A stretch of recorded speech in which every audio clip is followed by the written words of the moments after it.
Okay, everything is rolling? Different recording? Yep, the red light's on.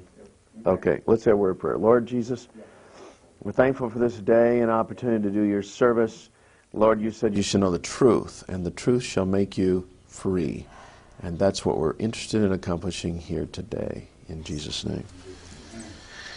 All right, now one more little technical thing, and it's weird, but it goes like this. 10, 9, 8, 7, 6, 5, 4, 3, 2, 1. All right, Kate, now I'll tell you. What I just did is simply to synchronize the cameras. It's not anything magical. Okay. And it doesn't mean, oh my God, the countdown is here. What we're going to do, we're just going to record a bunch of stuff here, and we can do some more tomorrow. If we forget something today, it doesn't matter. We can put it in. If you think of something in 20 minutes that should have been said right up front, it doesn't matter. Great. We are simply wanting to reduce this down to tape so that it doesn't get lost. Yeah. Okay? Yeah. And the big job lays ahead. That's the editing. Okay? So I want you to completely relax. There is nothing that can't be done, redone. If we sneeze, if we cough, if, anything can be That's fixed. reassuring. If the ceiling caves in, all we do is clean up the mess and keep going. Okay. So everything here is real laid back. You've got a lot of information, and we want to get this down into a storyline, because I think what you've got here is something that is extremely important for people to know about. Yeah, it is. All right. Let's talk a little bit about you, and see now where'd you start out your life? You were born and raised in the country? Yeah, the city, I was raised on a farm. In fact, I live in the same neighborhood in which I grew up. It was my grandfather's farm. Part of it was divided into thirds. But in 1939, my grandfather was an obstetrician in Norfolk. He was also in the Naval Reserves. He was in charge of military intelligence in Norfolk, which is the largest military naval complex in the world. So I was born in the Naval Hospital, which was the NATO headquarters, and brought home to my grandparents' farm. My father was in the South China Seas on a naval vessel.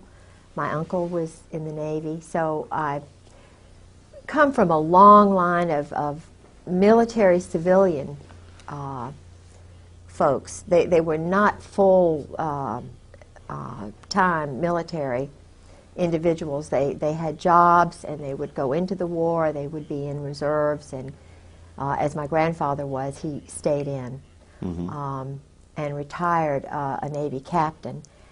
But I live in a house that was in part of my grandfather's field. And is that right? Yeah. That's very interesting. But I'm being strangled financially by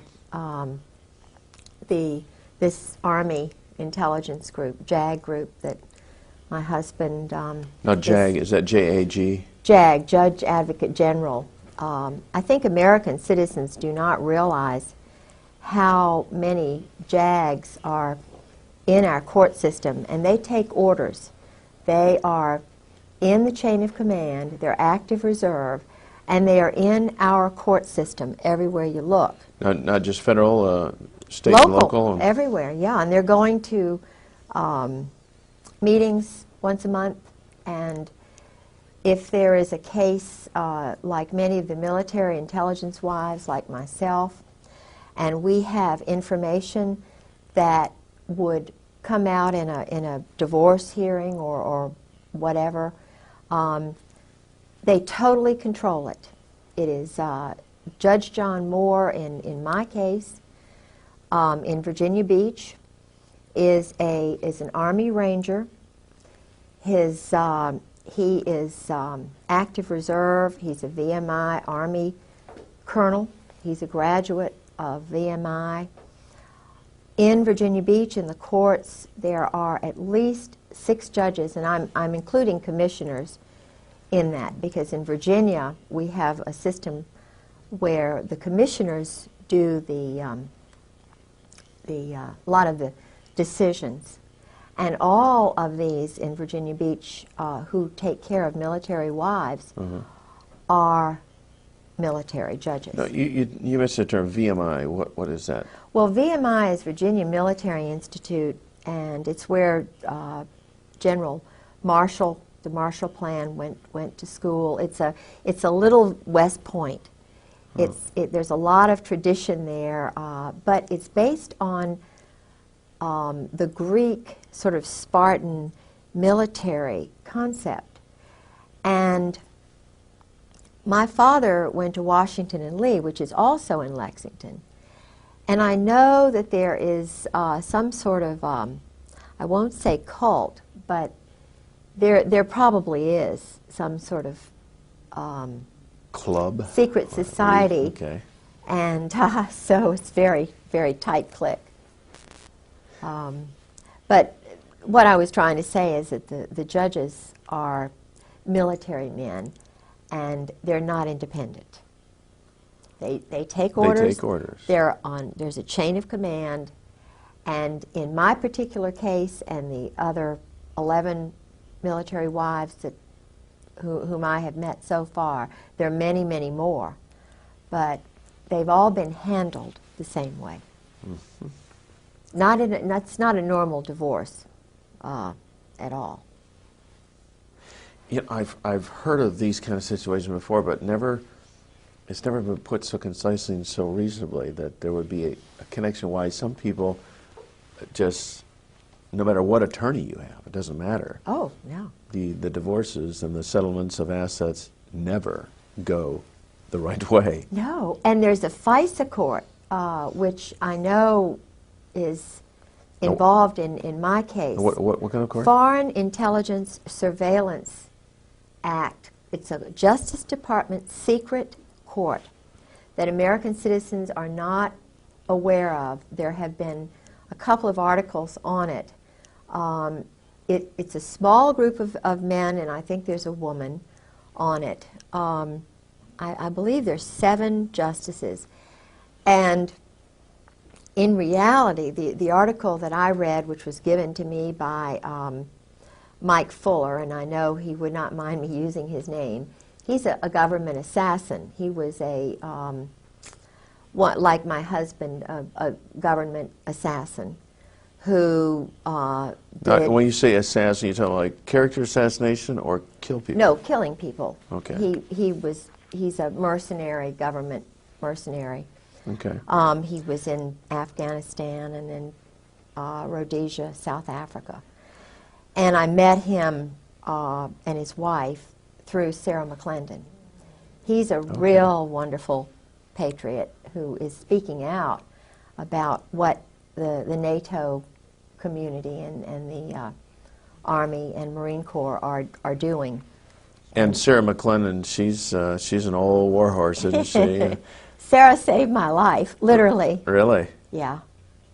I had been having break-ins starting the night of March the 4th, after I was calling everywhere to see if I could find my husband. He would, disappear at times.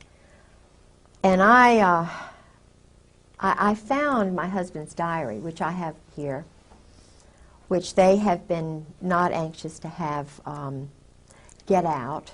Uh-huh. No, they meaning? General Sheehan, General Krulak, Marine Corps colonels, generals,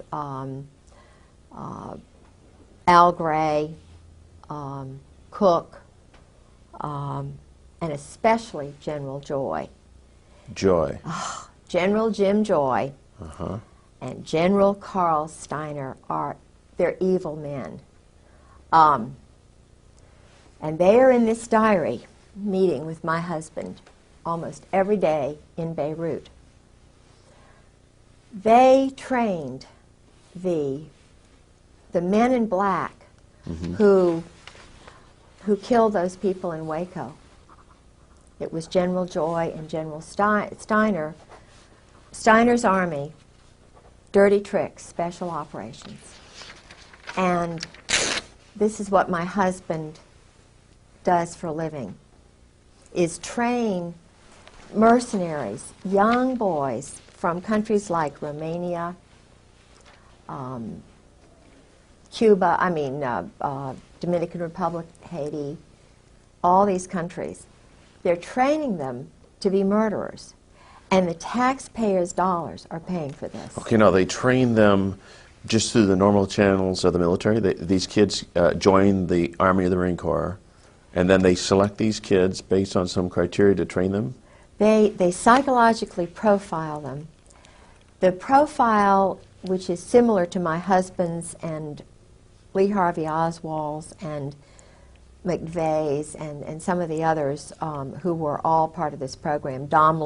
Jeffrey Dahmler was profiled and hidden. You know, what most Americans do not know is that all of these men were Jeffrey Army. Dahmer, he has a military background? Of course. They're all Army. Oh, okay. They were all picked out because they're perverted or twisted. Oh. Yeah. Sexually perverted. Sexually perverted and therefore, you know. Yeah. Well, now I don't think McVeigh was perverted the way Dahmler was, but certainly the group that my husband is overseeing are twisted. So part of the criteria, they look for people who have got something in their history that gives them a weird bend. Yeah. Like they were molested when they were a child, Yeah. or they come from dysfunctional families, abuse, whatever. Strong mother, weak father, no father, poor. Because these guys are looking for security, so they will stay in the military and do anything for that security. This was my husband's scenario. My husband and Oswald are just two peas in a pod. Exactly the same personality, the same type, in the same elite group, I might add, which was doing work with communists and Russians, with Czechoslovakians and with Romanians. I met assassins, I met drug lords, Fahim Kordobawi, whose family were the drug lords in the Bekaa Valley. I mean, he knows the elite of the elite of the elite, and that's why I was warned twice not to talk. And you were warned... I was told that I would be killed. I was told that Your husband warned you about this, or? Oh, my husband warned me early on in it, but he knew that he loved me in the beginning. I'm sure he really did. But he's a robot, my husband, except when he's drinking. And I think that's why he drank, because the first 3 years of marriage, he was telling me everything. And I come from a very strong Protestant Southern culture, which, you know, when you're talking about shooting people like ducks, the only thing I can relate it to is my brothers going duck hunting, and that's what George would tell me it was like. Killing is just, you know, it's nothing. There's no emotion involved. You just get rid of somebody. And he said he was an existentialist and that these murders were necessary, and, you know, very matter of fact. And I'd sort of go, yep, and we'd be eating dinner, and I was trying to get him to know Christ, you know, to sort of understand a little bit about my background and America's background.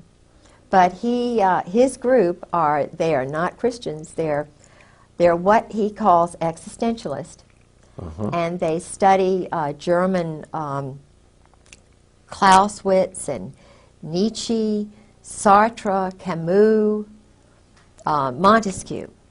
And his thesis at Princeton, which was written for him by a very good friend of his named Todeve, who was a French count, and his thesis was on this. And it was, supposedly it was in French, but my French is better than his.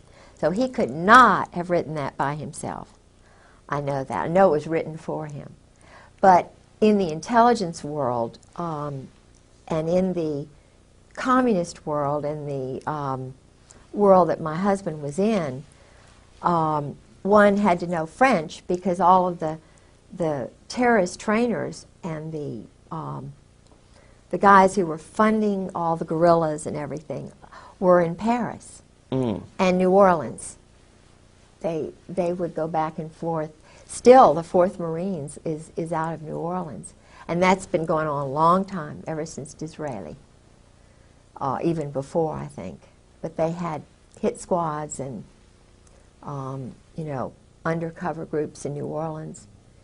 And George would go to New Orleans, all the Marines. I mean, this is where they train, do terrorist training, Lake Pontchartrain and places like that. Okay, and then this would be during the 1980s? Yeah, 1980s. Okay. From the I think New Orleans has been a school for a place where debauchery and murder and cults and flourished. Huh? Yeah. Well, there's a New Orleans connection with the JF Kennedy assassination. Well, you see, Oswald, my husband and Oswald were in the same club. General Jim Joy is in that club. General Louis Buell, who is my husband's benefactor, or whatever you want to call it, is in that club. There is a, in fact, I've got the name of, there are Russians in that club. Yeah, feel free to grab any reference materials. Yeah, You've got our what I want to tell you about General Al Gray, my husband was the chief of staff for General Al Gray, who was the commandant of the Marine Corps. And I probably shouldn't say this on the tape, and you all can get rid of it, but he's a homosexual. Gray. Gray. Okay. He's what they call a cherry Marine. Now, I'm not anti, I'm trying to find my, I hope I've got it. Yeah, here it is. Now, this term cherry Marine, Cherry is that Marine. that's a common phrase in the military? See, the thing is, they're guys and they're girls, and I just came from such a real prudish culture. Yeah. You know. That's fine. You came from a normal culture. And I'm not judging them, but they, the Vietnam War, I know a lot about that, about the MACSOG program and the Phoenix program, because George was involved with a very important part of that. Not important, really, but he and Al Gray and Louis Buell and Michael O'Boyle and Ollie Whipple were. Do you remember the Manguez and the Pueblo? Was it the seizure of that little ship? Yes. Yeah. This was. It's run by the mob. Then it was a mob military partnership, joint. It was a joint operation in Korea and in Vietnam. The highest levels of the Marine Corps and the Army in those special operations levels, the individuals are actually in the mob. New Jersey. You're talking about the mafia type mob? I'm talking about the Brooklyn, New Jersey mob. My husband, Al Gray, Sheehan, they're all Brooklyn. Cap Weinberger. Heinz Kissinger, there's the Boston mob, which was shipping weapons back and forth to Northern Ireland. And I don't want to get too deeply involved in that, but it goes, Israel, some of the Zionists who came over from Germany, according to my husband, were, he works with those people. They do a lot of money laundering in the banks, cash transactions for the drugs that they're bringing over through Latin America, the Southern Mafia, the Dixie Mafia, which is now my husband's involved with in Miami. The military are all involved once they retire. They're, they go into this drug and secondary weapons sales. And before I forget, I want to find the name of this Russian who worked with Al Gray, who was my husband's boss, and trying to see where I wrote it. I may have to look and find that another. It's no trouble at all. How are we doing over there, guys? Sound good? How much time is rolled on the clock? On your clock? You can speak. So 20 minutes. 20? Okay, good. I can't find it right now. I'll find it. All right. The Vietnam was really important because a lot of experiments were done on boys who went over there. Mm-hmm. I had, since my husband disappeared and since they have been psychologically trying to destroy me, financially trying to destroy me, because I'm telling the truth. His first wife, I know, was murdered. Okay. She was, according to a psychiatrist whose name I probably won't give because he's an honorable man. I was given permission before I went public with Sarah McClendon at the press club anonymously, but they knew who I was on the 3rd of July, 1996, was when I came out with a small group of people. But before that time, they were trying to handle me, to try and get me to be quiet. They tried threatening me and so forth.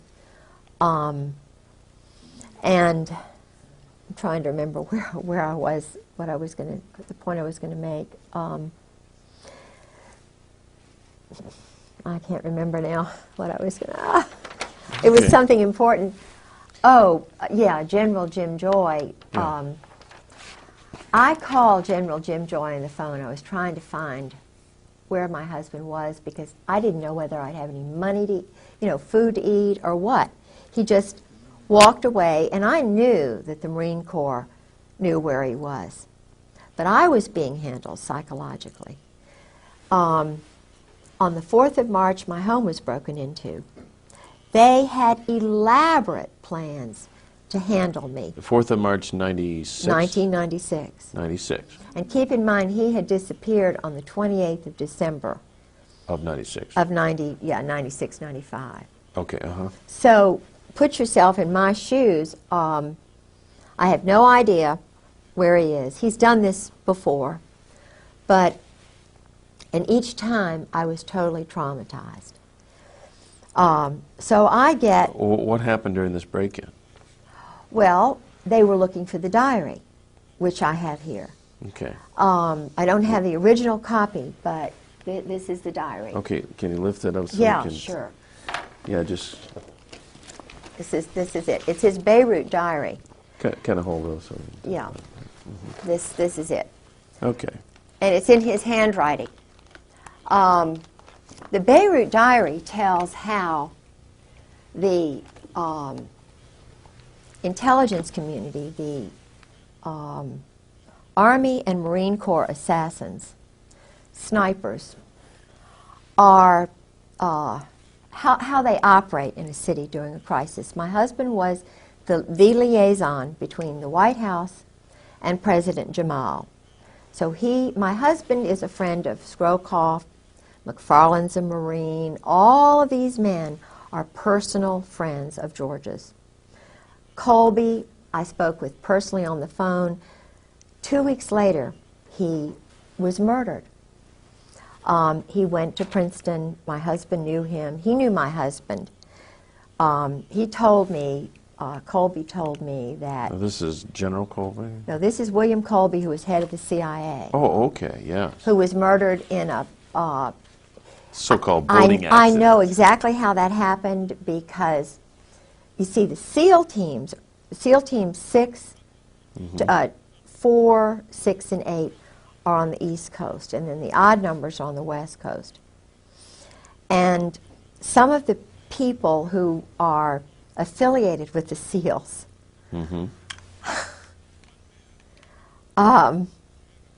I shouldn't say that. I'm not going to say it. But Well, it wouldn't be hard for a SEAL to come from underwater and tip the boat over and make sure the man's dead, that sort of thing? the Israelis train with the SEALs.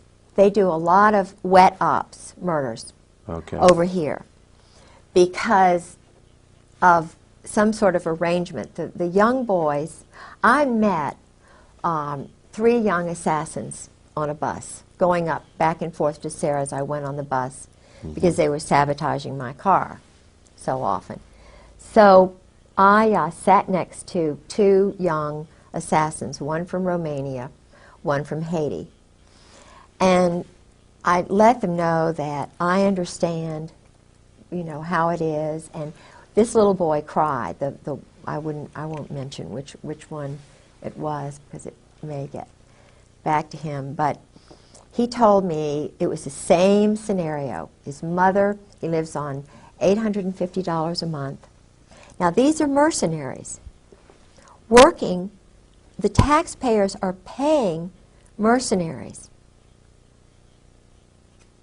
The taxpayers are paying young men who are not citizens of the United States to kill innocent people, women and children. They get on a flight from Norfolk and Oceana. They fly to Stuttgart, and I was told this is what they do. Then they go by a special helicopter to countries like Turkey, like the part of Iraq, to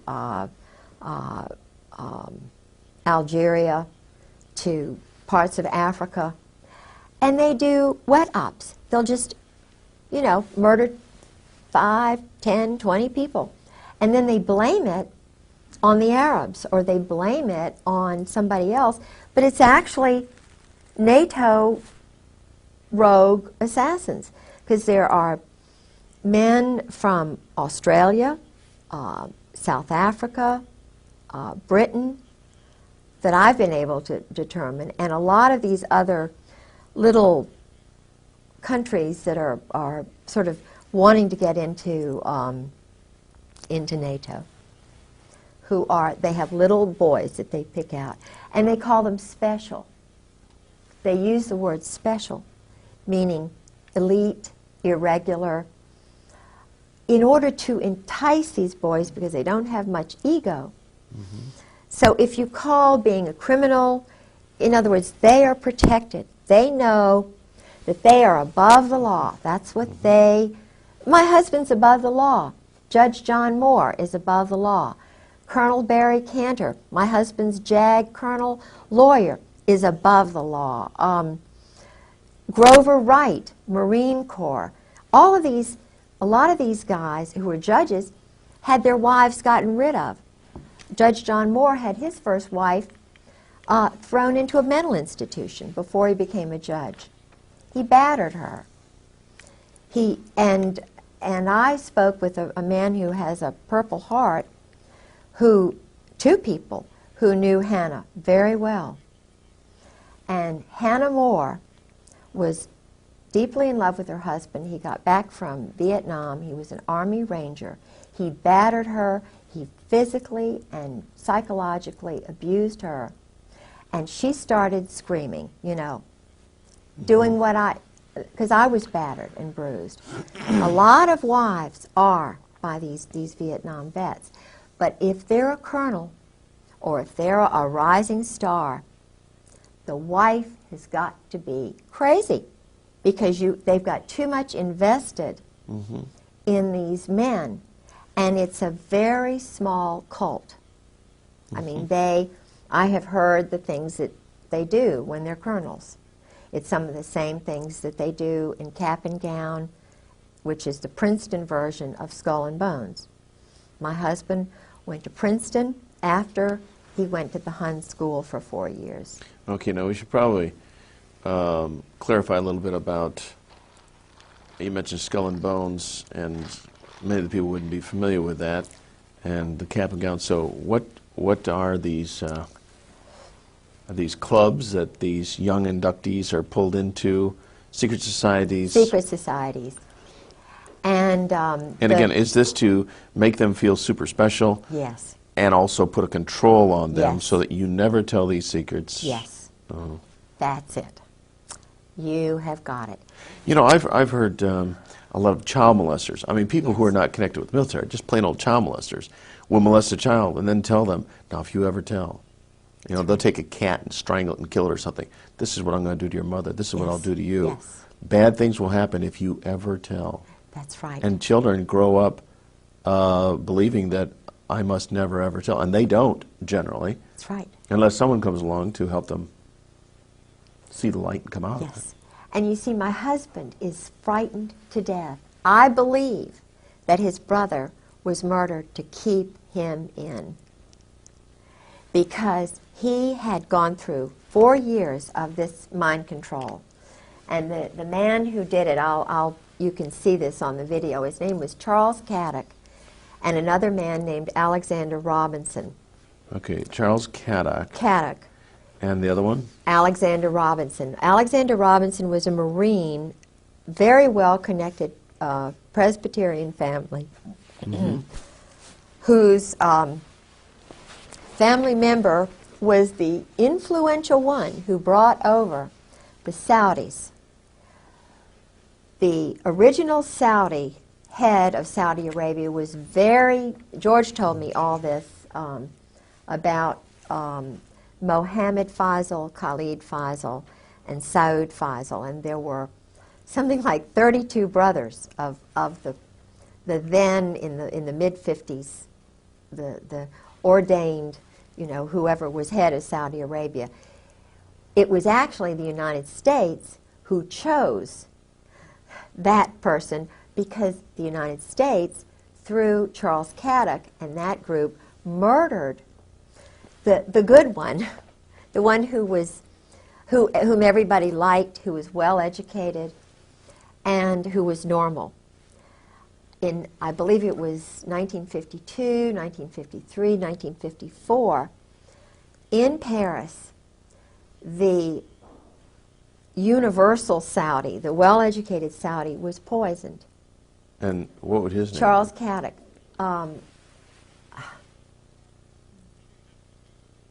I don't suppose it's all that important, but anyway. I'm trying to remember. I think it was Fahim, or he died in Paris. And so his brother, his half-brother or whatever, was the father of all these 32 boys, and the 3 oldest now were snuck into the United States. I have a degree in history, Virginia history, undergraduate degree, and master's in Scottish history. And being a Southerner, we always look at, you know, past is prologue. And I jumped into the Saudi Arabian books to try and find out something about the Hun School, which is in Princeton, started by a physicist connected with Einstein in that group. So I was looking for the Hun School because I knew they went there. And they're in all the brochures. They're very proud to say, you know, we have the Saudi royals went here. President Cheeseborough brags about going over there and being wined and dined, and you know. So I only found one reference, but it was a reference that said something like they went to a prep school in the United States. That's all they said. Well, it was the Hun School, and my husband was one of the playmates. Charles Caddock was the bodyguard, quote-unquote teacher for these guys. So they would go out and play in the woods, and they were doing homosexual things with them. You know, I mean, there was a lot of money. They bought a big house. Yeah. And so. Okay, now, I was momentarily distracted. Okay. Explain to me a little bit about this, the homosexual event here. Well, George, for the first 3 years of our marriage, was drinking entirely too much, and he was trying to let me know about his world, and I'm not judging him. He's a bisexual. Okay. And I he believe. needed help. He needed help, he needed Still love, does. he needed cry. He Yeah. still does. Mm-hmm. He really needs help. And the handlers knew that I was changing him. I was taking him away from this crazy cult Right. that he'd been in all these years. And I mean, we were going to church. He even walked down the aisle one time when Tony Evans preached at Scope. I mean, he was overwhelmed. And At Scope, no, at this. Scope in Norfolk, it's a big auditorium. Oh, okay. And so, but he was a little boy when he was, it's mind control. MK Ultra, somebody said. They had a group of men, psychiatrists in New Jersey. I don't know where this place was, but they would go, and even his roommates in Princeton told me about it. George never, intentionally, he never introduced me to any of his friends. So I had to cold call all these people. I got their names and addresses, telephone numbers. I called all these roommates at the Hun School and at Princeton. Mm-hmm. They told me things about George and, holding hands with, with Caddick and other people, about being a cheerleader and going off and so forth. Now, a cheerleader, this is a kind of a trade name, right? No, he was a cheerleader for the At Princeton. At Princeton. Oh, And he okay. traveled with the football team. Okay. And here is a guy like that. They put him in the Marine Corps. I don't think that was very nice. Do you know what I'm saying? It was hard for him. But But it was part of the long-term vision. Absolutely. They wanted him long term. And it's because of the Saudis. This is what I believe and what his roommate believes. He had a roommate at Princeton who was also at the Hun, who's a dear, dear, wonderful. His mother is an Anglican. His father was a Jewish doctor from Brooklyn, and Jack is a dear, and we talk to each other a lot on the phone. George sort of, dismissed him because George was getting in with another crowd. George got into Cap and Gown, which is the same kind of fraternity. I mean, it's an eating club at Princeton for intelligence officers. It's Cap and Gown. Would they have anybody involved that wasn't intelligence-oriented? Football players and so forth. But I have a feeling that Cap and Gown has a lot of intelligence officers and boys who may have been raped. Of course, they'd never talk about it. Right. But I know that the initiation is, they get very drunk, and even in the Marine Corps they do that. It's called dining in. They have the shellback ceremony. They do a lot of homosexual enticement. The boys are, when they come in, when they're new recruits, they strip them nude, they violate their personal parts. There's a lot of that is going on. What about even now? Tailhook? Yeah. Is there a connection? Yeah, sure, because the cream of the crop is doing this.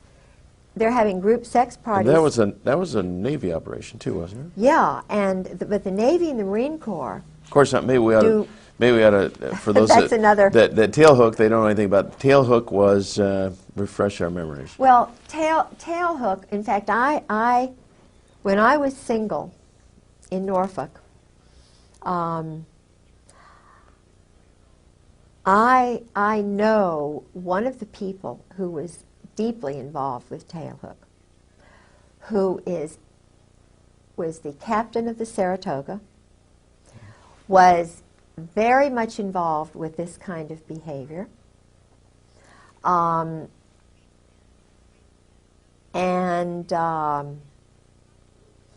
I know a lot about the, see, I never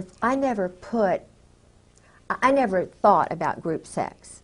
This is so awful for me to contemplate that these orgies are going on all over the Mediterranean, that the captains, lieutenants, the men who rise to the top are the ones who are picked to play the games, the pool parties, the nude pool parties.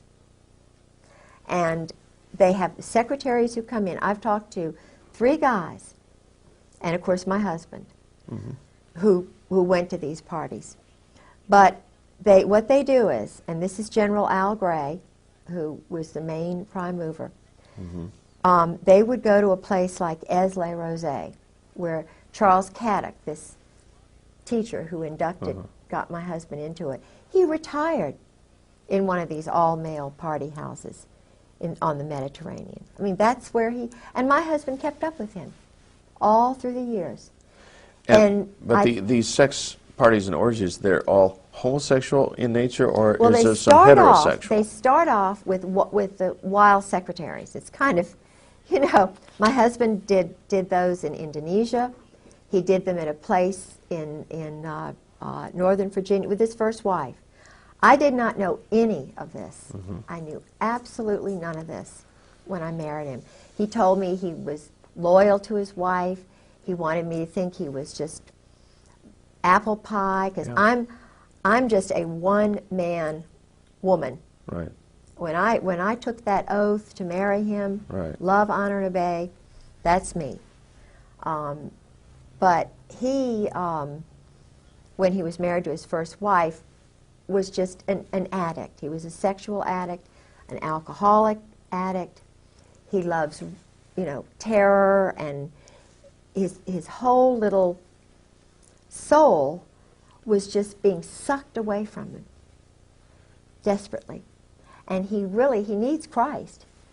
He needed me day in and day out. He did not need to be, what he's doing now is running more of these operations. You know, as you describe this, I can't help but think of Bill Clinton. Well, of course he was. He was one of those profile boys. But the difference between Bill Clinton, and I'm not saying Bill Clinton's better, but Bill Clinton did not he didn't know anything about the assassinations. Bill Clinton, when I was living with Sarah McClendon, the senior White House correspondent who saved my life, because she said, Mrs. Griggs, you get up here to Washington right now or you're dead. You're going to be dead.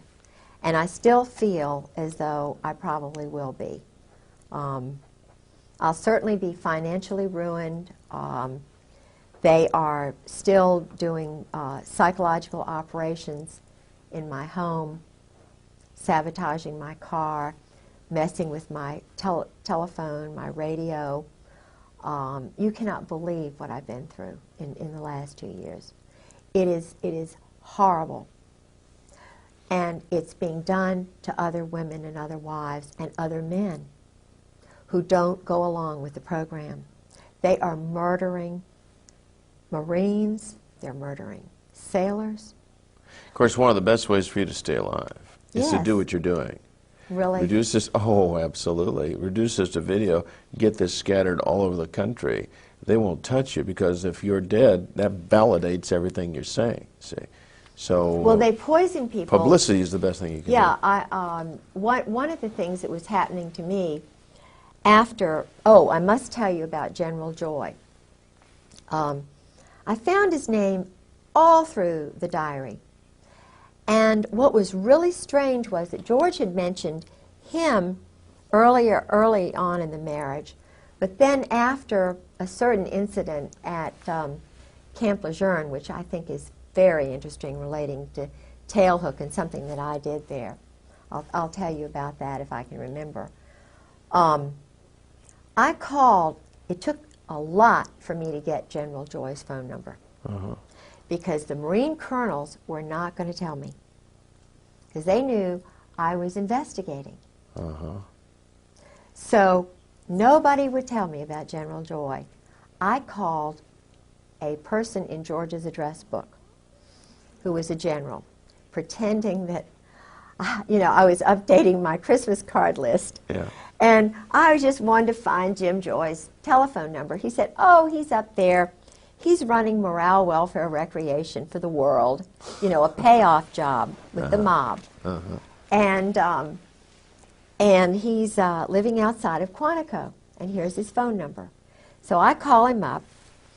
And keep in mind, my husband is infamous, Princeton graduate, chief of staff for Al Gray, who runs all the dirty tricks for the Army. Linda Tripp worked for Carl Steiner, who was a partner of, Jim Joy and Carl Steiner and my husband were the triumvirate in Beirut. Okay. And Linda Tripp worked for Carl Steiner down there This would be approximately in the 80s. She and her husband were both Delta Force duos. They send them, but then they divorced, so that broke up that. But she's a dirty tricks person, Linda. Anyway, so I call General Joy and I say, General Joy, this is Kay Griggs, and I'm George Griggs' wife, chief of staff under Al Gray, head of half the world, dirty tricks, special operations, wet ops. And he goes, no, I don't believe I know your husband. Exactly his words. And I'm taping it, by the way, because they took my tape. They started coming in and putting sticky stuff and running my, just mind jagging me. putting sticky stuff. On the tapes, and they would put the tapes on different, they would go to a lot of trouble. They would take things that I said on one tape and put it on another, and they were having fun with me psychologically. But I taped this conversation with General Joy, and I said, well, that's really strange, General Joy, that you don't know my husband, because I'm sitting here on my bed, and I'm looking at my husband's diary that he kept the whole time he was in Beirut. And you're in there almost on every page, you're in there a lot. And you're going over to Cyprus and Rome, and you're, getting money for weapons, and, and then they're going to Tel Aviv, and they're doing this and that. And I said, you mean you don't know my husband, George Griggs? And you're a Marine, and he's a colonel? He went, oh, that George Griggs. Because he knew I had the diary. I see. Then he said, oh, Miss Griggs, let me call you back. Let me call you back. So he had to confer with General Sheehan, General Joy, General Gaiman, General Hartzog, and his little cabal, particularly General Gray and General Krulak. So he called me back, and he was just like a little puppy dog. He said, oh, Ms. Griggs, I'm going to be in Norfolk on the, the night of the 5th, 6th, and 7th. I'll be at a morale, welfare, recreation meeting at the Marriott Hotel, and I would like to meet with you when I get there. I'll be getting in around 5 o'clock, and I could we could go to dinner, or you could come and have breakfast the next morning. We could eat, blah, blah, blah. Or 11 o'clock, now I have to speak at this luncheon engagement. You're welcome to come to that. Or we can meet at, he went through every hour of the whole time. He could not have been more insistent about meeting me if he'd been my father, my birthday or something. And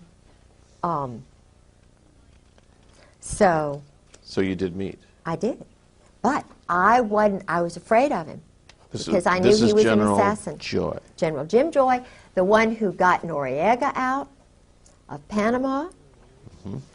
He and Sheehan, the one who was behind the whole operation in Panama. This is a powerful guy. he and Carl Steiner. Mutt and Jeff. Waco, they trained all the guys in Waco who went and did what they did to David Koresh. They're the ones behind all the black helicopters and Sheehan. They're the ones, you know, doing all the stuff down there at Kathy McDaniel's, down at, you know, in Fort Polk, Fort Hood. Something new on me. Kathy Daniels? Kathy McDaniel's had a little talk show. She's a wife of the daughter of the mayor down there at Fort Polk. Okay. The little town outside of Fort Polk. And there were a lot of unusual things happening. And because she was talking about it, excuse me, they took her radio show off the air. And they tried to, it's a long story, but anyway, so General Joy, I got in contact with the NCIS. That's Fort Polk in Louisiana. Yeah. Uh-huh. Yeah. But I met with the NCIS guy and a Marine that I just met cold call, because I was kind of worried about what would happen to me, you know, meeting him. So, may I go to the ladies' room? Certainly, matter of fact, Steve suggested I've that we had to break. sort of go to the late. That's why I've been sort of antsy. Steve suggests we break at 5 after, and I think it was a good idea. Let's break and we'll pick up right where we're. Right.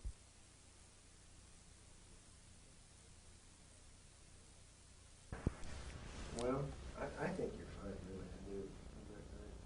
We're rolling? Is this one rolling? All three cameras rolling right now? They are rolling? Good. Yep. Everybody check in. All right. Here we go. Okay, now Steve, come on over here and take a quick glance at the at this monitor. Notice how she's framed here. Does mine correspond about the same? Oh, okay, I see what you're saying. Oh. I gotta take a better look. Oh. So that we cut back and forth, we are. Okay, I see what you're saying. Actually, yours is like you say. Yours is a little bit tighter. Okay, just take it wide. You want this one in a little tighter? No, no. Okay. Mm-mm. She's just right. I tell you, I have the perfect reference. I can tell now those chairs are giving the perfect reference. Except that I'm a little bigger than she is, so I may stand a little taller in the chair. Okay. Whoa. Whoa, yeah. So oh, the distance maybe.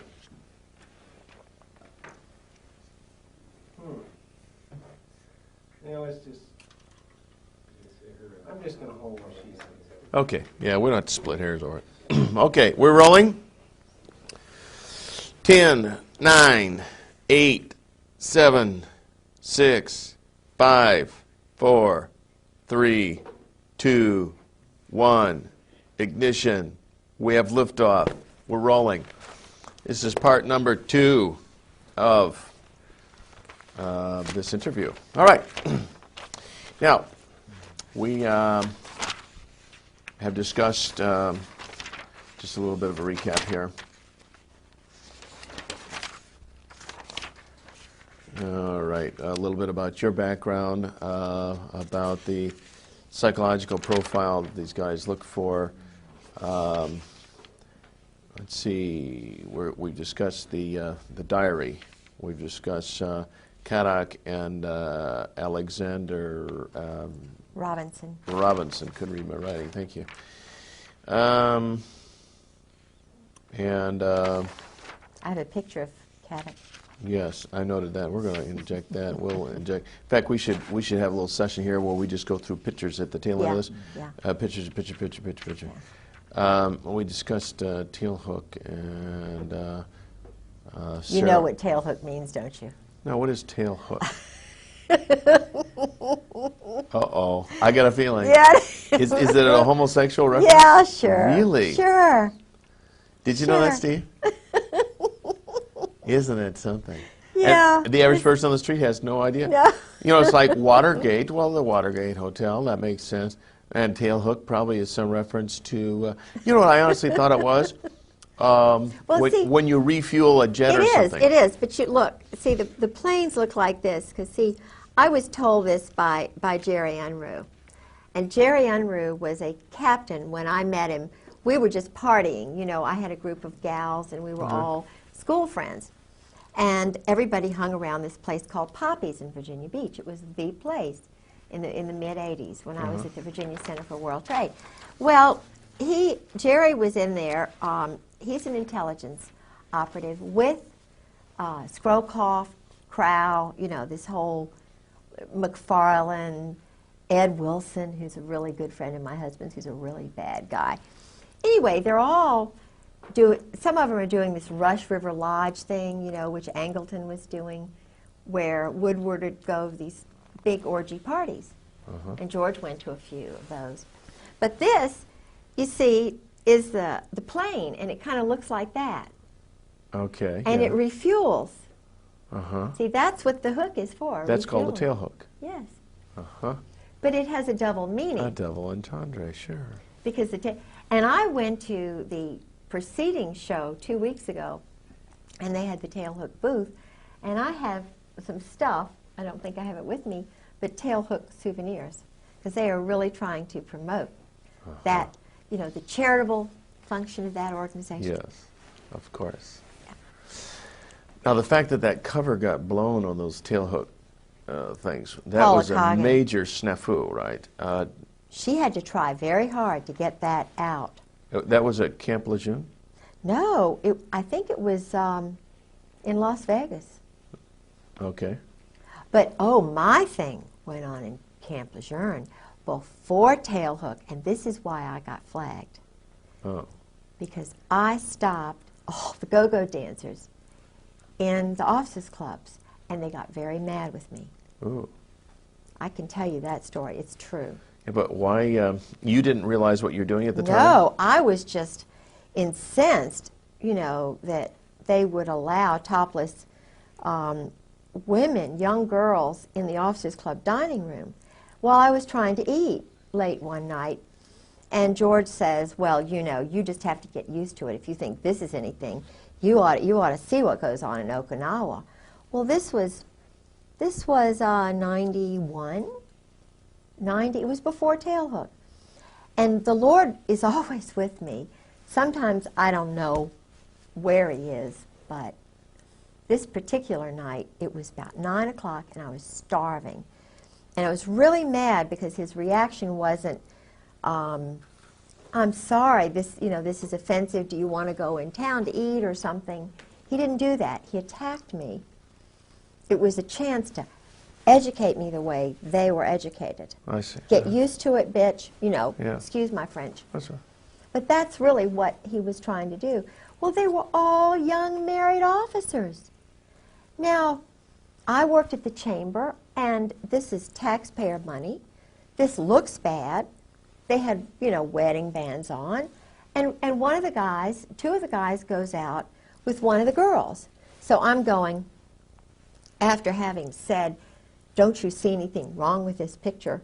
And getting no background. I thought, oh, boy, I've got a camera in my pocketbook.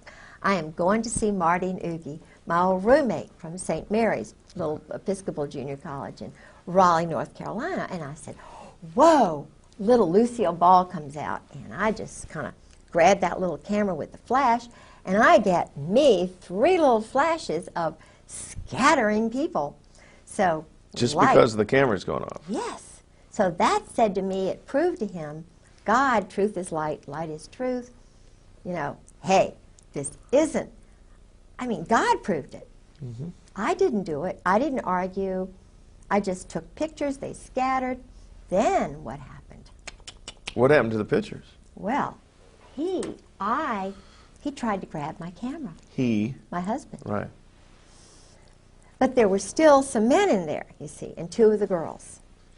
And they were looking at me like, the girls were probably thinking, oh, you know, but the guys, they saw older colonel, chief of staff here, wife. It was bad from the perspective of me being a wife, witnessing this, being ordered to shut up.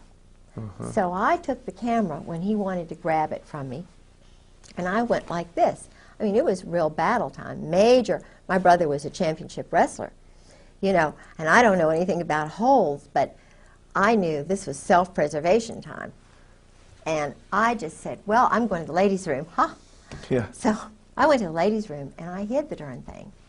And he wanted to know where it was. We had a major battle. But the end thing that happened was I wrote a nice letter, found out the name of the manager of the club, because I knew protocol. I knew you can't go and just really mess everybody up. And I sent a letter saying, is this normal to have it, to the club manager? But I sent copies of the pictures and the letter to the wife of the general commander of the base and the wife of the commandant Oh, man. You wanted to get in trouble. with the pictures. Uh-huh. No, I mean, Oh, you thought you were going to... helping the wives. Yeah. The wives, at this point, no doubt, are privy to all this stuff, right? Yeah. See, I thought in the real world, this is what you do. Somebody... But what happened was I went home, and the wives were meeting there, and I told them what I had done, and Carol and Millis said, oh, no, you didn't do that, did you? George won't get promoted. You know, he was trying to make general. But Louis Buell had already died. He wouldn't have made general anyway because of Sue. I already found out about that. But I didn't know that at the time. So, but Charlotte Moore, whose family are better educated, and she's kind of the leader of the pack because she's more rational than the rest of the wives. She said, Kay, thank you very much. We appreciate what you did for us. And then all the rest of them kind of, you know, they're like little puppets too. But then I found out from Brooks West that I was flagged. That General Gray had me marked as a troublemaker. Gotcha. So after that, no more stories while he's drinking. You know, it was a very, he was having to balance them and me. You know, he was,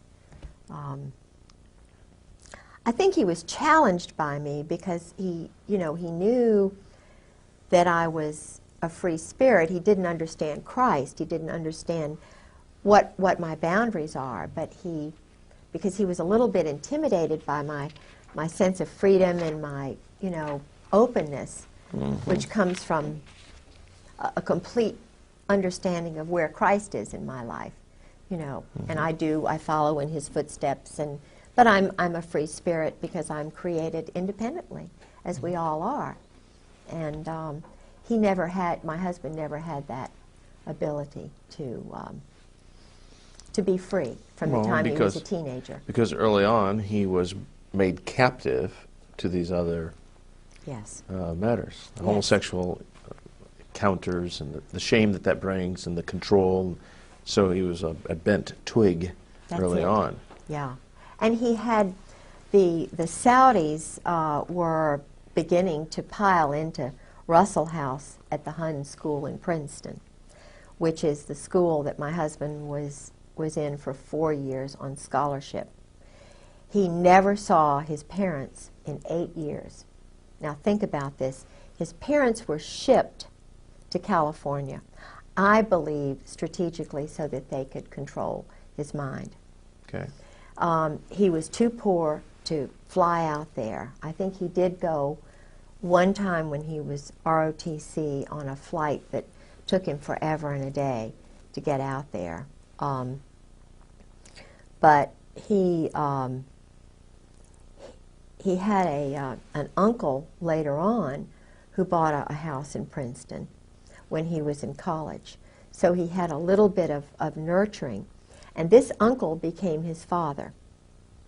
Okay. And this uncle's 2 sons and the next door neighbor became his wife.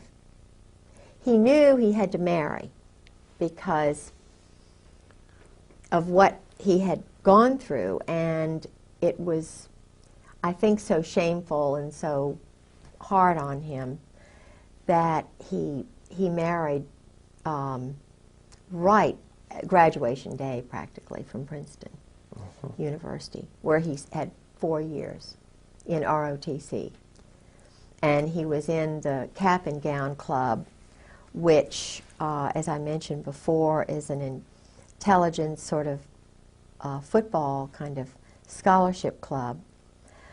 But what's interesting is my uncle, who was in intelligence, Ben Delaney, went through exactly the same hoops. I was thinking, you know, when I met my husband, this is, and it probably was God in many ways, but I thought, isn't it amazing that Uncle Ben, who was the football quarterback star for Princeton, the one year they won the whole national thing, he was, he went to the Hun school. His father and mother were both killed, or something happened to them. And I think they were a fairly well-to-do, prominent family. He was handsome, wonderful, just a neat man. So he went on scholarship to the Hun. And then, and he went in with crew and all these other things. He was in Cap and Gown. He was, he played on the football team. He wasn't a cheerleader. My husband was a cheerleader. But they were in exactly the same pattern. ROTC scholarship. They left ROTC. They were dependent on the government, on the intelligence community, you know, selling weapons to whatever country. I know the country, but in other words, they were doing work for the joint under the table all these years. Okay, and directly under whose instructions to sell these weapons? Do you know that? Yeah. Okay, and who would that be? Well, it's the Israeli Zionist group in New York. Mossad?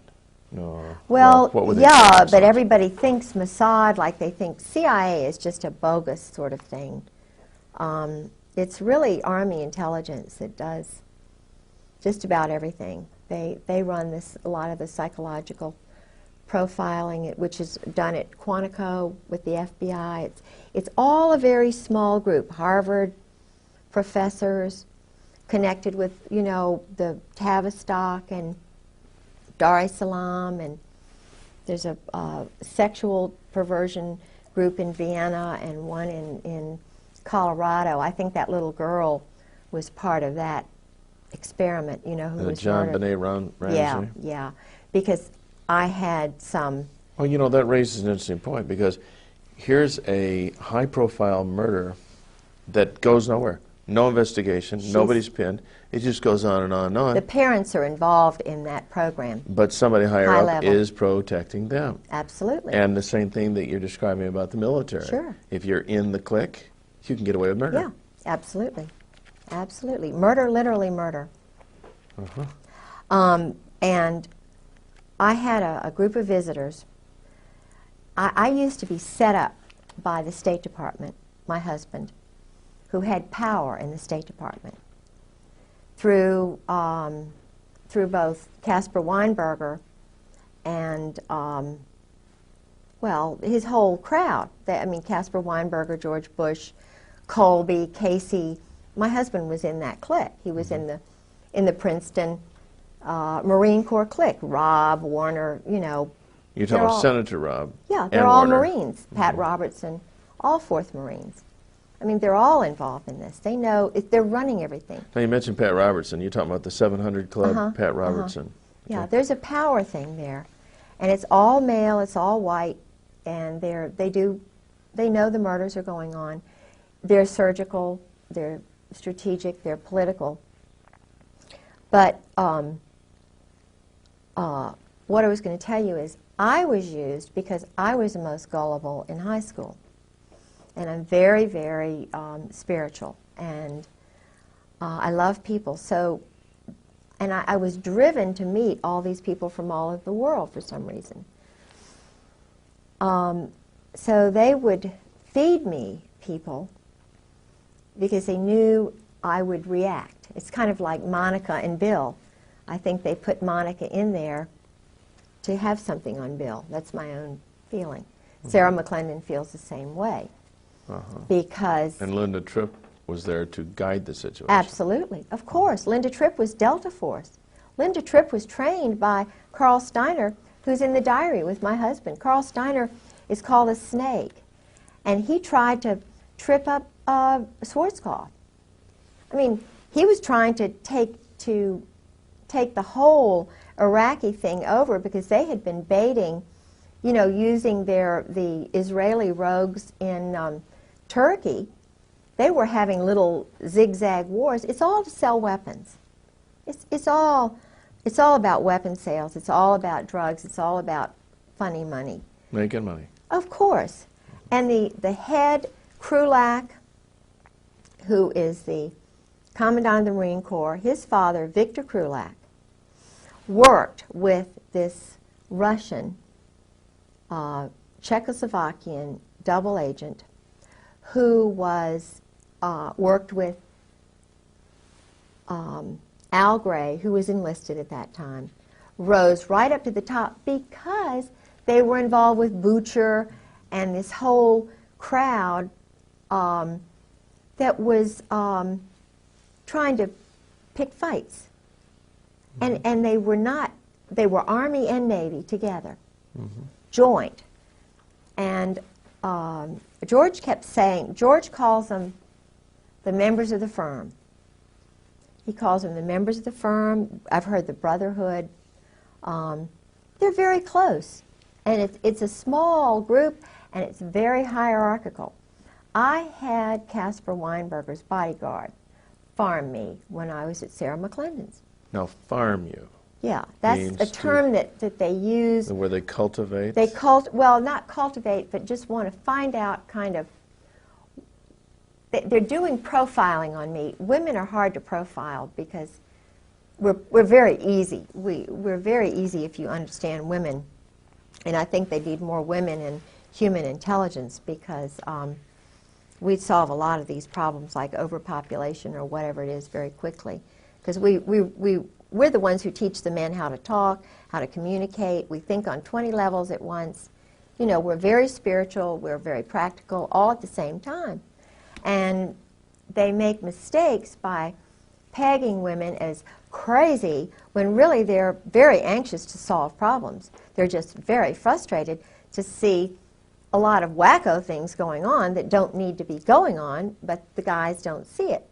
So with my husband and so forth, I was used, they profiled me. They knew I loved international people because I'd already demonstrated that. And there was a group of sexual psychologists, psychiatrists from Vienna who came over. I have pictures of them. I was their escort. George was already gone, and I was intrigued that they were still sending me people. Okay, now you referred to them as sexual psychologists? Yeah, there's a whole range of psychiatrists who study perversion, sexual perversion. Harvard, Yale, Johns Hopkins, and this Colorado group. Dar es Salaam, where they train the black African terrorists. They train them in interrogation. They train the JAGs in interrogation methods and so forth. And a lot of these guys got their experience in Vietnam. Intentionally, they took these little boys. That's what they're doing in Bosnia right now. They're training future leaders in perversion.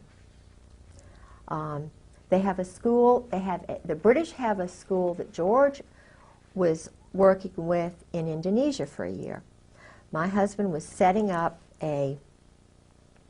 there was already a program on East Timor, a little place there in the mountains, that had been set up by the Australians during World War II.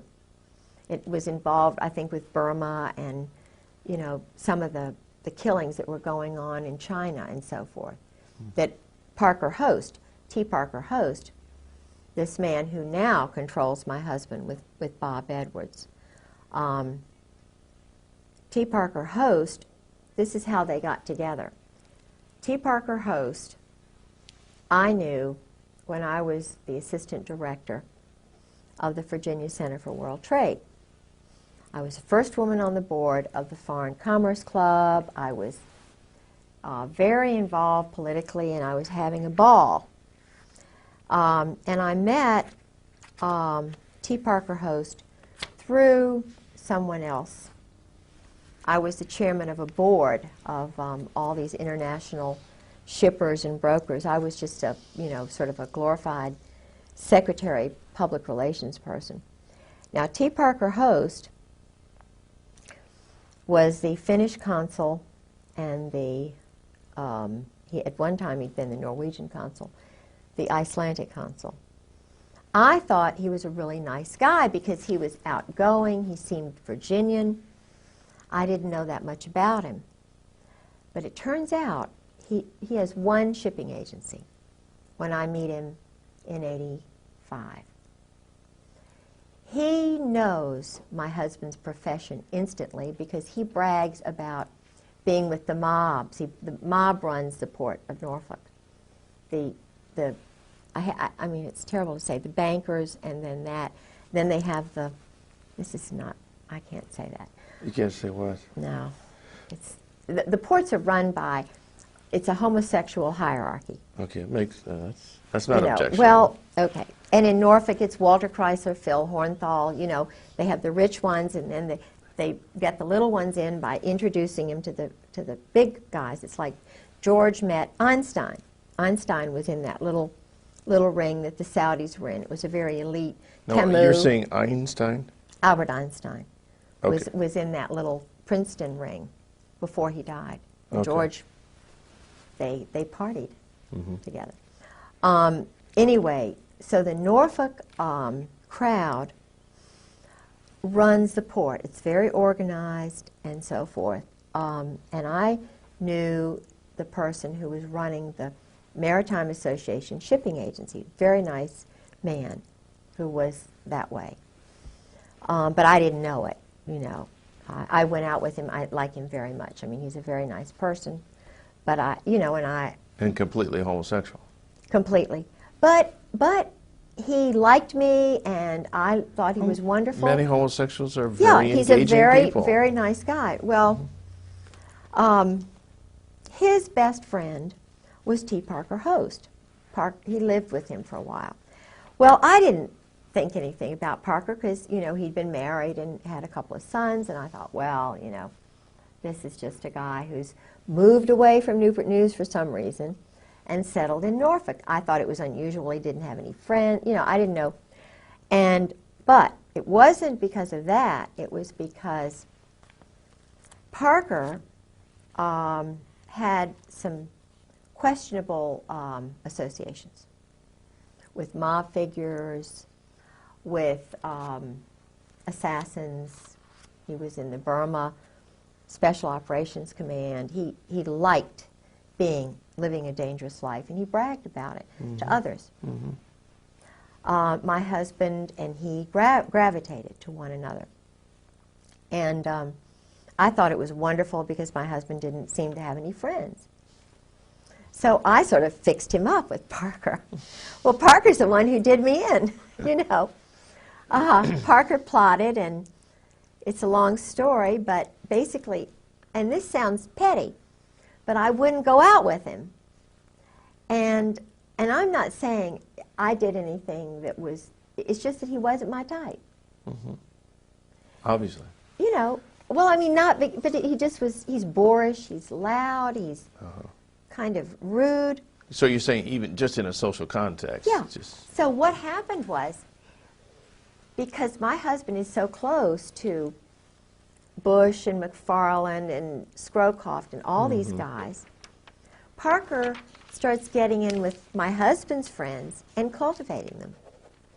And he goes from having one shipping agency to dotted all over the place. He goes from being a Democrat in petty little Virginia politics and being the Icelandic Finnish consul to having big shipping deals going through Iceland and Finland and Norway. And my husband's setting up deals in Moss, Norway, which I was the president of the Sister City Association.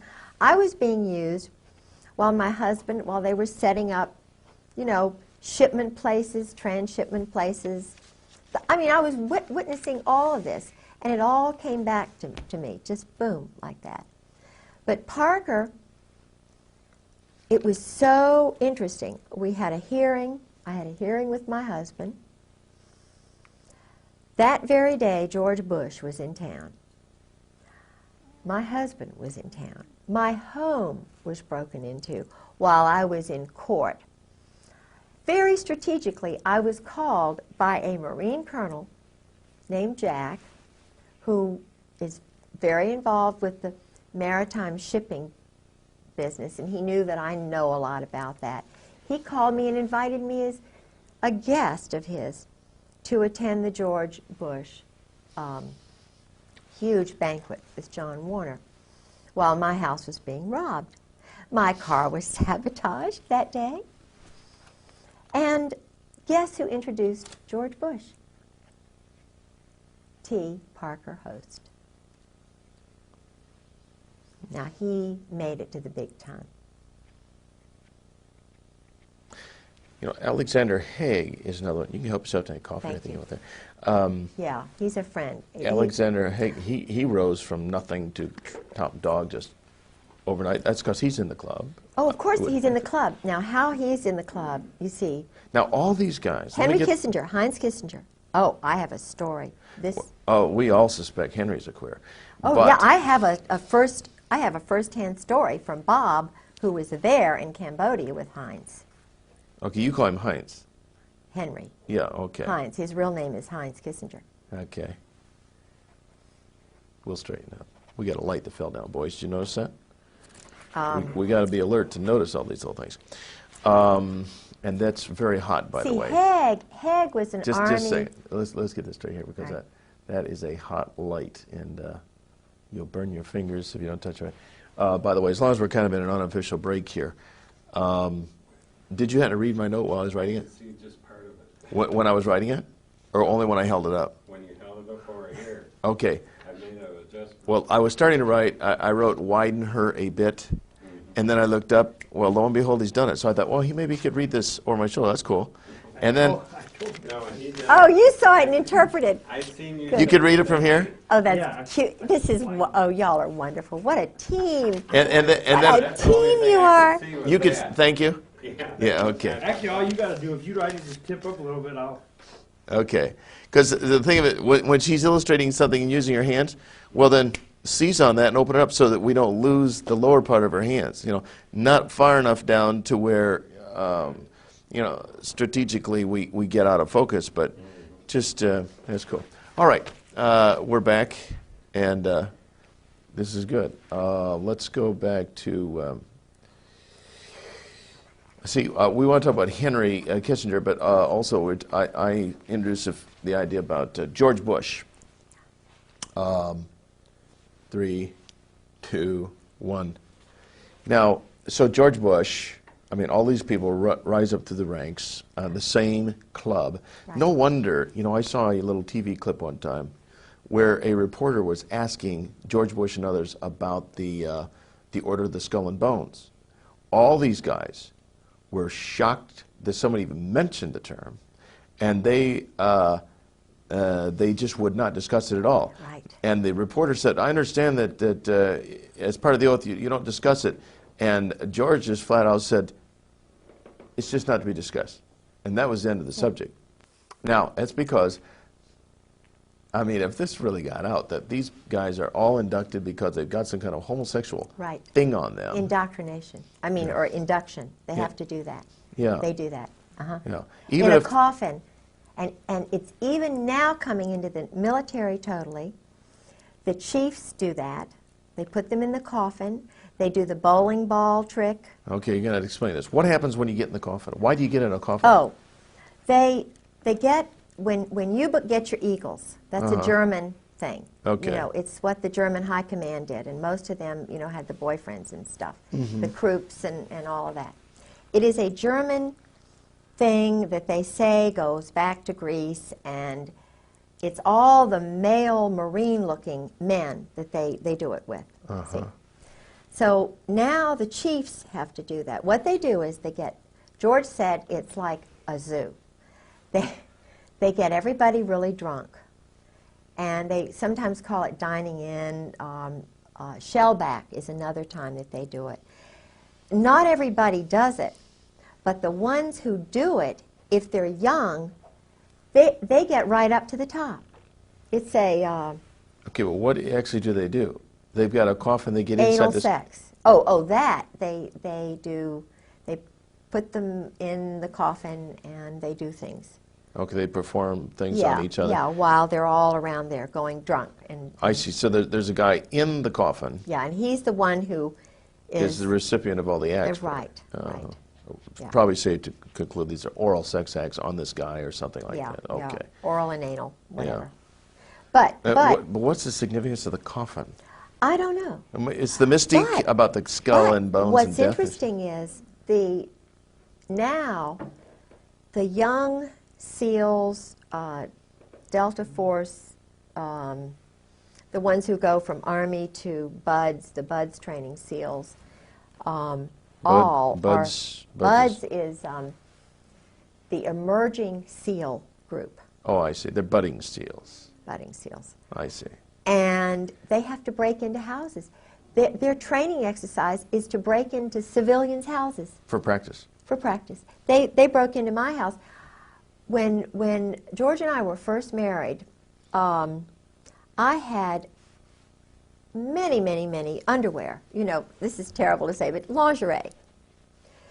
I had lots of, I didn't buy much, but it all disappeared. And then when the psyching was beginning, I had white blouses, but they would all have black dots on them. I'd say, George, here's another blouse with a black dot. And it was just a little message? This was somebody's message, Or I would, after George left, it was batteries in a drawer. You can't tell the police I opened up a drawer where I had 6 batteries and now I've got 50 batteries. They're going to say, well, of course you're crazy, And I started my little sob with a screwdriver. And, I was always looking around for screwdrivers. Well, one day I come home and there are about 12 screwdrivers on the table, neatly placed. Well, you can't call the police and say, I've got 12 screwdrivers, You can't tell people that you've got black dots on all your white blouses. Your shoes are disappearing. And then, this is really, I called the police the first break-in, which was the night of March the 4th, the night before I went to see General Joy at the Marriott. Yeah. Well, I had already called the police when I was battered because I was just bruises. I made O.J.'s wife look like Marilyn Monroe. I mean, you talk about. And I was doing this because I thought it would help him, have 45s put to my head, and he's laughing. He'd strangle me and put his finger on my jugular vein, and he'd just say, now don't you dare move, Or I'd be lying in bed, and he'd do a jap where he'd just push me off the bed. You can't believe what horror I went through to try and get this man to understand what Christ's love is about. People say, oh, well, you should have left. Well, I took my marriage vows seriously. I knew he was injured psychologically by the war, by whatever he was made to do. So, I'm fine. I just sacrificed a lot. I was in a big wrestling match with a crazy guy, But I still love the little boy within. He's very troubled. But anyway, I called the police after a number of little break-ins. And guess what? The policeman they sent was a little short guy with a short haircut whose name was Shorty Satterwhite. Okay. And Shorty Satterwhite was saying, oh, now, Miss Griggs, now you're just making this up. Now, Miss Griggs. this is you're just traumatized, your husband's gone, blah, blah, blah. I found out he was a 20-year Marine. Uh-huh. Okay. And not only that, but there's another part of his life. But that's okay. I mean, he's a nice guy. But he was a Marine. And he takes orders. Of course he does. He's still reserve. So I think, okay, I'll call the FBI. You know, I'll let them know what's going on. I heard about the FISA court and that they, you know, because I'm talking about William Colby, maybe they think I'm a threat because I know all these international people. So I'm just going to call them and tell them what's going on. So I called Torrance, who's the head of the FBI, and he's too busy, you know, too busy. So he sends this guy, Dan McNally, out. And Dan McNally is a very nice guy, and he has this girl interview me, and I type out something about Georgia's history and what I know. Guess who else is a 20-year Marine? Dan McNally. Mm-hmm. And it just so happens that Dan McNally's best friend, and he's not married either, but that's all right, his best friend, who is from North Carolina and never married, is a best friend of Fred Hentz, who's the one who took me to this place, Mahi Maz, where I had the 2 death threats, who was graduated from college in flat 59. He was intelligence. His father was a German high, part of the Kaiser's elite group. Mm-hmm. He was NATO colonel, which I thought was pretty neat, and that's why they knew the profile. Kay likes NATO people because she's going to learn a little bit about another culture, you know. And I'm not saying that because his family were high command, but he was also an existentialist. And Okay, and again, for our viewers that may not know the term existentialist, you mean? An existentialist, according to my husband, which he is one, Fred Hentz, all of these people are existentialists. They believe in doing whatever it takes. It doesn't matter what the law says. Mm-hmm. They will do anything necessary to get what they want politically Okay. and economically and whatever. In other words, killing a leader, killing 5 people, killing 20 people, according to George, is a lot better than war. This is the way they rationalize it. You didn't used to kill women and children in war when the British Army, when they were pure kind of, you didn't go out and kill. I think Dresden, they did do some of that, but that was Walt Whitman Rostow and his crowd. And he's a very dangerous man because Walt Whitman Rostow is a communist. Okay, and in what capacity is he?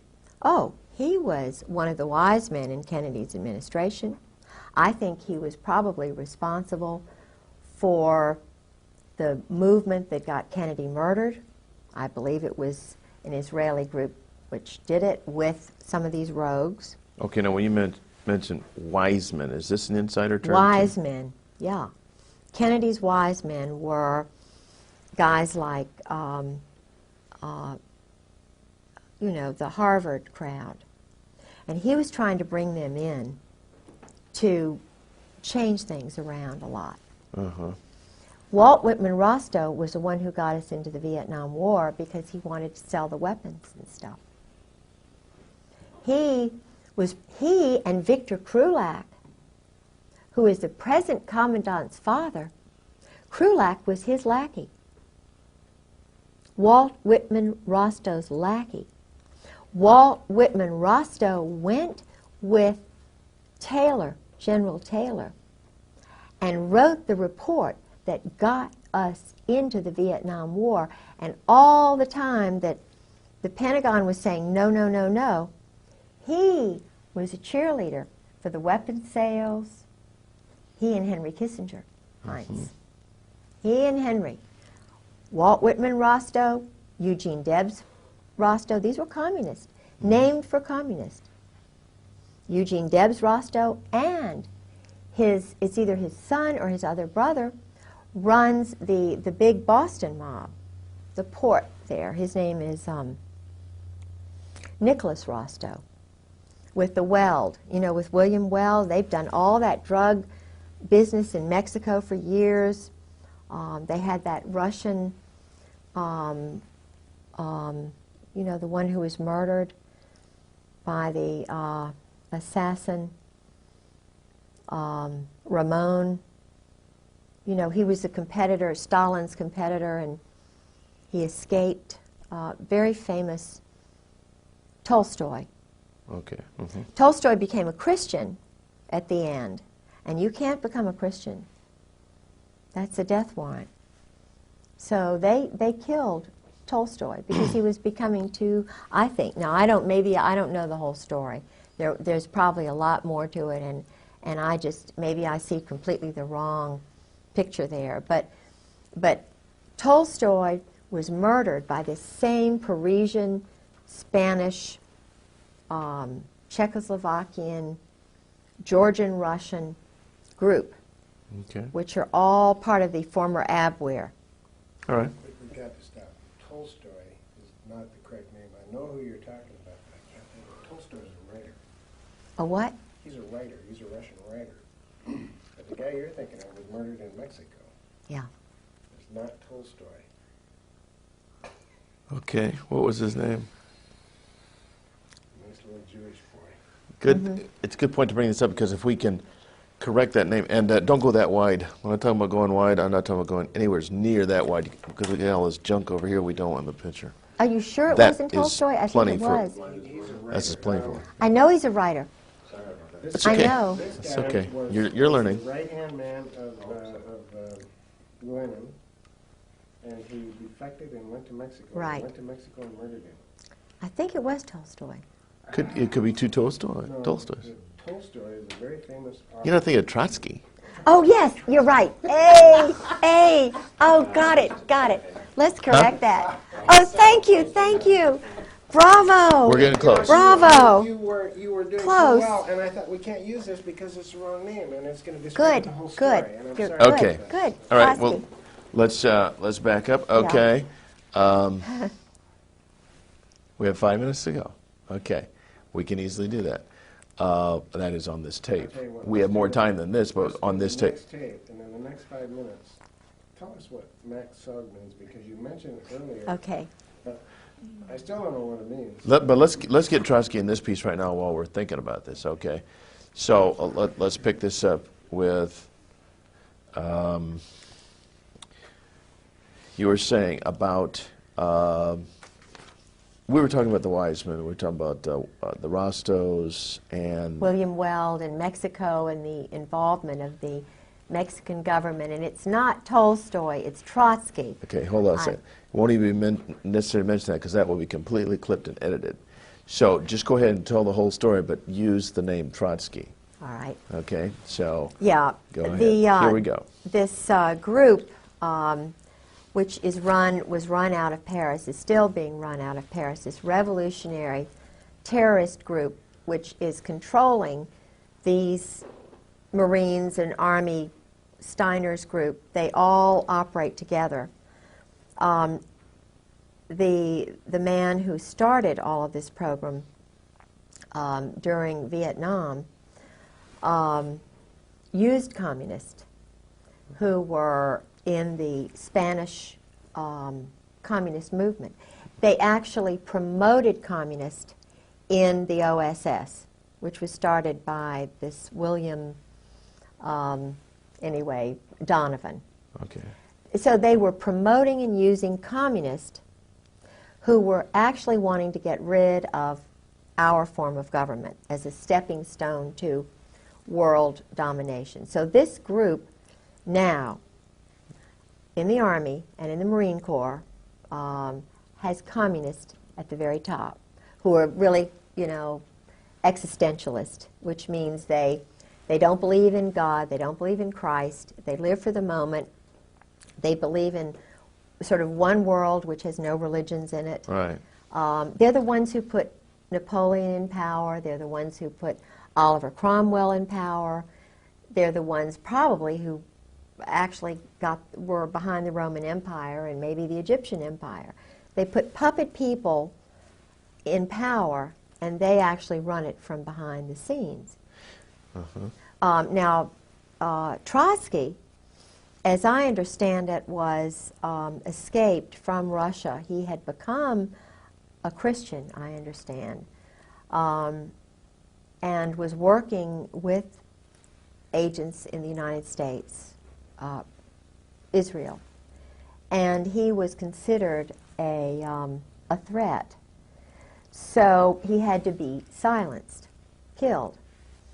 There's an excellent book which I have called The Mind of an Assassin, which is about the background of Trotsky's assassin, a young man named Ramon, who was trained, he was Soviet paid, I think he had experience in Spain. They organized it in Paris, I believe. And of course, up to the present time, there have been assassins operating out of Rome, Milan in particular, Naples, and Paris. And these are all anarchists, all mob related. They use mob funding. And of course, drug money to pay for the weapons, which are brand new weapons. The Bosnia Bazaar, this is the reason we had the war in Bosnia. The war in Bosnia is simply a stage to train assassins, to be a market for brand new weapons, to be a marketplace so that the drug money can be used. And the Army runs the whole show. It's totally run by the Army. The CIA is a bogus thing. You know, it's Training and Doctrine Command. It's NATO. It's SHAPE. Supreme Headquarters Allied Powers Europe, started by Eisenhower. It's a totally independent corporation. Its main function is to sell weapons and launder money. You're talking about CIA? No, No, I'm talking no. about SHAPE. SHAPE. Okay. CIA is kind of bogus. I mean, That's it's just there. a trade name for the media Oh, it's to to confuse use. us. It's just to get us off the track. It's all being done by Army people who are now joint, because the word joint comes from the group that brought over a lot, and a lot of good people came over, but they came over illegally to kind of escape Nazi Germany and stuff. I don't know that much about it, but I do know that the funding organization, one of the funding organizations was out of New York, and it was called the Joint. And Meyer Lansky, see, our mob, the organized crime, the Jewish Kabbalist group, who don't believe in God really, well, they do. They look at God as a Kabbalah kind of thing, and the opposite of good is bad, and they have to get rid of all the good people and kill them, and then, you know, I mean, they really do this. They're killing people who are good on purpose, and they get brownie points with their little cult. But this funding group in New York, they would pay for passports which were illegal, and in fact, my grandfather was involved with that. That's how I know so much about it, because my grandfather was told to keep silent and not to tell anybody, but of course he told my grandmother, and my grandmother told me, and I've told my children. Everybody knows they brought in probably more than 200,000 Nazi soldiers and SS and, you know, wacko scientists and psychologists, and all of them, most of them, had the German disease, you know, because it was their culture. The German disease. Yeah, the German disease is what the Pink Triangle boys were.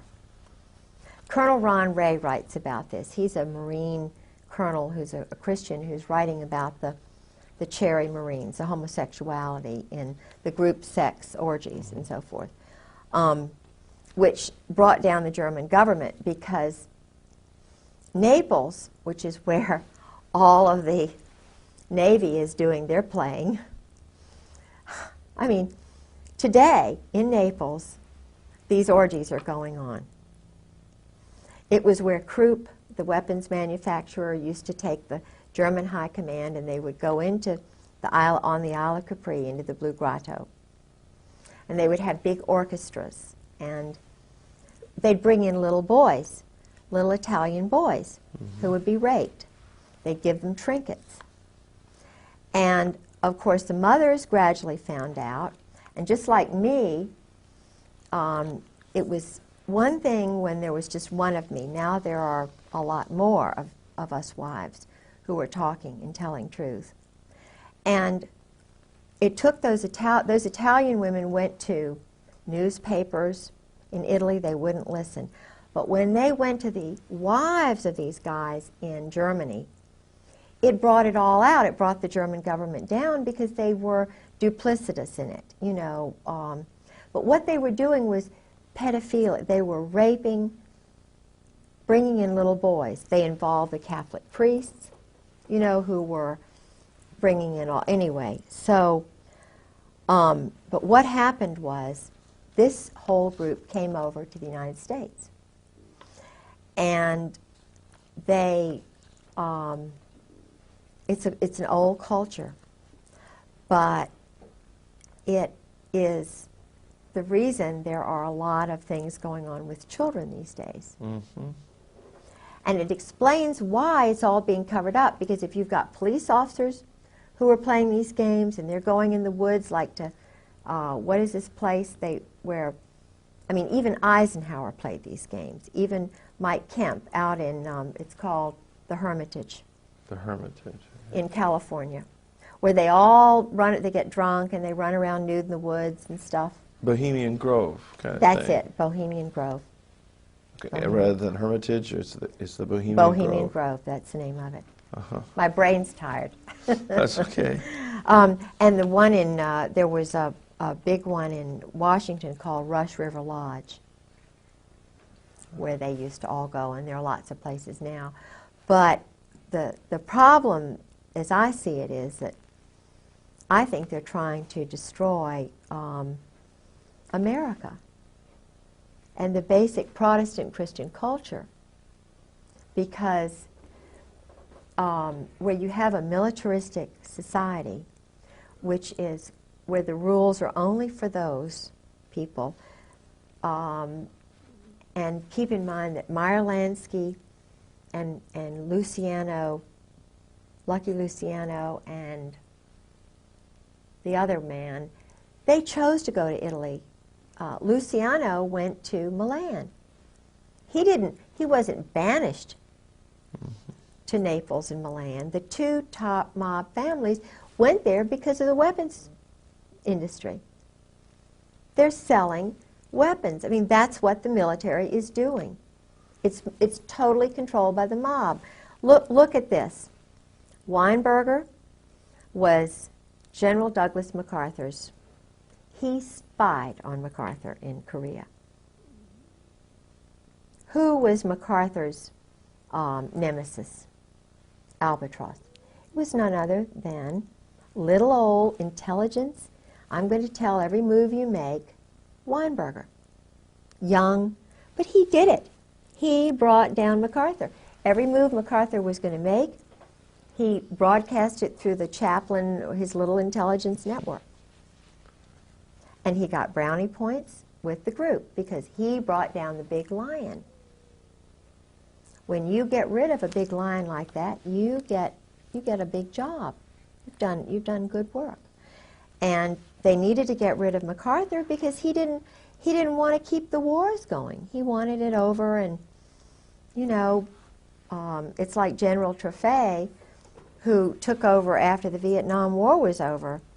And he was on C-SPAN in August of '96 with former Ambassador Whitehead and a few of the other the State Department Vietnam people. And General Trefay, he had been holding this in for years. He was on C-SPAN.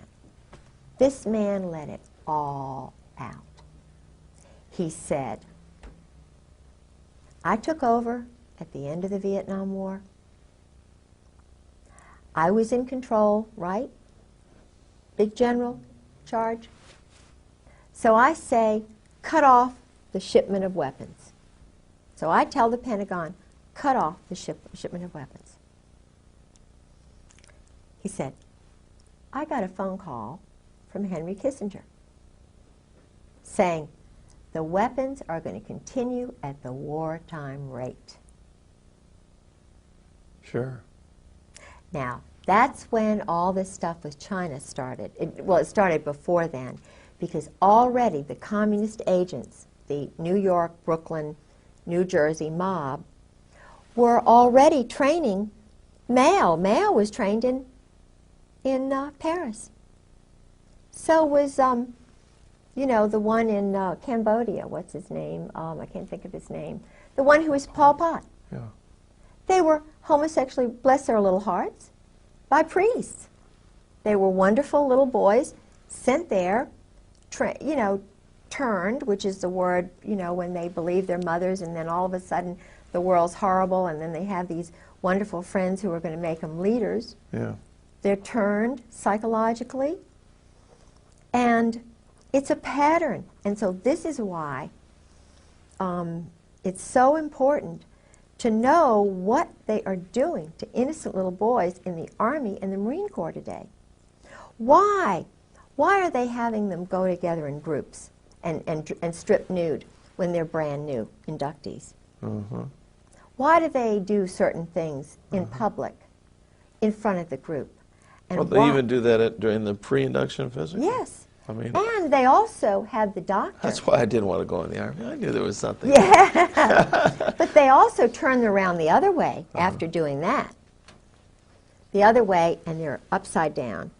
And they do this anally. Uh-huh. Now, why do they do that in public? Why are the urinals all out in public, without separate stalls? Yeah. If they're not promoting this. And then why is it that the ones who are this way rise up faster than the ones who don't? Because there's someone there noticing Yeah, sure. those Sure. who are Vulnerable. vulnerable. I was going to say rising, but that wouldn't be quite They're appropriate. called rising stars. Rising stars. Rising, that's the word the State Department uses for those who are controlled. And when I was volunteering with the State Department as an escort in Virginia, I had this group called, I thought it up myself, VIVA, Virginia International Visitors Association. And I tried so hard to get to be a part of the State Department family. But I'm a Christian, see, I'm a Protestant Christian, and they don't want Christians in there. My goodness. I would have guests, and I would let them know I was a Christian and that I love them, and Virginia's a wonderful place. Yeah. But I couldn't be a part of that. No. They sent me people, but I never was a part of it, even though I had lots and lots of dignitaries. Did you Are we ever running have out? did you ever have any contact with Madeleine Albright? No, I lived with Sarah McClendon for about 6 months. Mm-hmm. And Sarah is a Democrat. See, I was a Republican all these years. I was married for 21 years to a Democratic governor's grandson. It was an arranged marriage, and so I knew a lot of the high-level Democrats who were really sort of conservative. It's hard, you know, in Virginia, they're very conservative. So when I stayed with Sarah McClendon, I had become a Republican, you know. Huh. And Sarah told me a lot of the things that were going on in the White House from her insider perspective, which totally challenged my perspective on everything. You know, Ron Brown was murdered, for example. Sure. Vince Foster was murdered. Forstall was murdered. Tell you what, we're gonna break right here Okay. because we're just about out of tape, I think, on this in here. This would be a good place to pick up, though. Ron Brown, Vince Foster. I think Foster had a Marine Corps background. Is that possible? I think so. He may have. I bet he did. That would fit right in. Yeah. Oh, yes. Oh, yes, that would fit right in. Because Yeah. Nussbaum's office was right across the hall. Okay, we can pop these tapes out, actually. Okay. And we're fresh with brand new tapes, the number 2 ones. Let's take a nice little break. All right.